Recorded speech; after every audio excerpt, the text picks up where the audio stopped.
अस्सलाम वालेकुम। Saudi government ने घरेलू मुलाजिमीन के लिए एक नया कानून मुतारिफ करवा दिया है, जिसमें से आपके लिए फ़ायदा भी है और नुकसान भी है। तो वीडियो में इस कानून के हवाले से वजाहत करेंगे। अगर आपको वीडियो अच्छी लगे तो वीडियो को लाइक करना और चैनल को सब्सक्राइब करना ना भूलिए। कानून क्या है तो इसके बारे में पहले जानते हैं। दोस्तों, रिसेंटली सऊदी गवर्नमेंट ने घरेलू मुलाजिमीन के लिए नया कानून पास किया हुआ है कि अब जो भी घरेलू मुलाजिमीन है, कफील उनको तनख्वाह बैंक के ज़रिए देंगे। यानी अब जितने भी कफील है अपने उमला को जो तनख्वाह है, जो पैसा देते हैं, सैलरी जो देती हैं मंथली, तो वो बैंक के ज़रिए देंगे। इस कानून से आपको फ़ायदा भी होगा और नुकसान भी होगा। फ़ायदा क्या होगा? अब जितने भी घरेलू मुलाजिमीन के वजह पर अपने मुल्क से आते हैं, जो नए बंदे आएंगे, तो वो अब ज़्यादातर कफील के पास काम करेंगे, क्योंकि इस कानून को सऊदी गवर्नमेंट ने लागू किया हुआ है और ये 1 जुलाई से लागू होने जा रहा है। तो जितने बंदे भी नए वीज़ा पर आएंगे, तो अब उनको जो सैलरी मिलेगी तो वो बैंक के ज़रिए मिलेगी।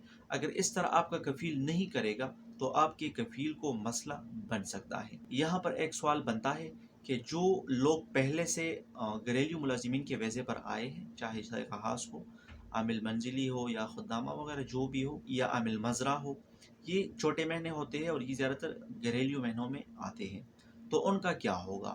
तो अब तो ये कानून 1 जुलाई से अप्लाई होने जा रहा है।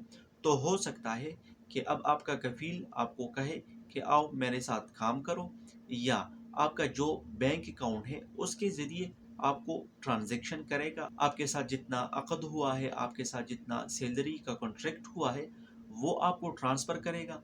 उसके बाद आपको बताएगा कि ये पैसा मुझको वापस भेज दो। ऐसा भी हो सकता है, लेकिन इस कानून को पूरी तौर पर फॉलो किया जाएगा।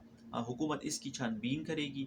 तो अब हो सकता है जितने भी नए वीज़ा इशू होंगे, तो हो सकता है कि आपका कफ़ील आपको कहेगा कि आप मेरे साथ काम करोगे, आप आज़ाद काम नहीं कर सकते। लेकिन यहाँ पर आपने एक बात याद रखना है, उसको नोट करना है कि अगर आप अपने कफ़ील के साथ काम करते हो या नहीं करते हो, तो आपने कभी भी अपना बैंक का अकाउंट या एटीएम वगैरह कफ़ील को नहीं देना है। बैंक का अकाउंट तो दे सकते हैं कि आपको सैलरी भेजा करे उस पे, लेकिन आपने कभी भी अपना पर्सनल इंफॉर्मेशन, बैंक के जितने भी डिटेल्स होते हैं, आपके एटीएम के जितने भी डिटेल्स होते हैं, पिन वगैरह, वो कफ़ील को नहीं देना है, एटीएम कार्ड कफ़ील को नहीं देना है। क्योंकि बाज़ दफ़ा ऐसा होता है कि कफ़ील हज़रात ऐसे करते हैं कि वो हुकूमत से बचने के लिए आपको सैलरी वगैरह दे देते हैं, लेकिन वो फिर से वो सैलरी आपसे लेना चाहेंगे। तो ऐसा गलती कभी भी नहीं करना है। अगर आप अपने कफ़ील के साथ काम करते हैं तो फिर तो ठीक है, लेकिन अगर आप बाहर काम करते हैं तो आपने ऐसा नहीं करना है। अपना बैंक वगैरह का पेन वगैरह या एटीएम कार्ड नहीं देना है। लेकिन ये एक अच्छी खबर भी है और बुरी खबर भी है। हो सकता है अब इसके बाद कफ़ील आपको बाहर काम करने की या आज़ाद काम करने की इजाज़त ना दे। तो ये घरेलू मुलाजिमीन के लिए कुछ लेटेस्ट न्यूज़ थी। अगर आपको वीडियो अच्छी लगी हो तो वीडियो को अपने दोस्तों के साथ ज़रूर शेयर कीजिए।